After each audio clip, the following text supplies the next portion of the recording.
नमस्कार जय जगन्नाथ वेलकम करुच्ची मोर आउ गोटे मिनी ब्लॉग को जेहेतु आज संडे थिला मु घरे आलू पराठा बनैथिली तो मो हस्बैंड मना कले मु आज घरे आलू पराठा खाइबिनी मु बाहर खाइबी मु कहली तमे जदी एक सुधरीबनी तो मु एका सुधरी के लाभ कोन चलो दी जण मिसई जिबा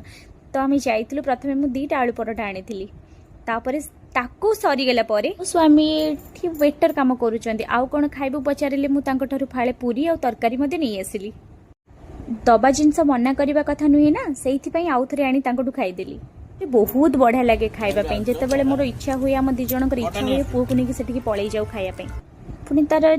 टेस्ट बढ़िया आप विश्वास करेंगे किए जब पाखे अच्छा से थे ट्राए करेंगे जो मैंने ट्राए कर मत कमेंट कहे केमती लगे पुणी से हेलानी आउ गोटे परोटा पठे ताको भी हस्बैंड आणिकी आसिले ताको भी शेष करदेली केते आउ से डाइटिंग फाइटिंग रे रहिबो गोटे गोटे दिन खाइबा दरकार जेहेतु आज संडे आम घरे नॉनवेज हबनी फर्स्ट तो नॉनवेज हबनी सेकंड तो श्रावण मासरे आम घरे नॉनवेज हब नहीं तो सबु बेले भेज तो भेज रे जहाँ जोटी मिलला आराम से खाई दो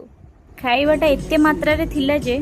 कोठी पड़िला कोन हैला तार मोर नजर नथला मोर खाइबारे ही नजर थिला। अच्छा पोछि सारी थिबा कैप टा को टिके स्टाइल रे पकेया इच्छा हला देखन टिके मो स्टाइल क्या सब काली राति घरे नाला से अनु दीदी घरे था सेपटे आसला बेले बाटर नहीं आसती तापर तार डिमांड से टीवी देखिबो तापाई टीवी लगे सारा पर मु चलली मोर रोसे करने आज रोसे सेमती किसी स्पेशल नाथिला कलरा आलू भजा तापर प्लेन डाली रे रसुण पकईकि तार गोटे छुंक तार जो टेस्ट सब बेले टेस्ट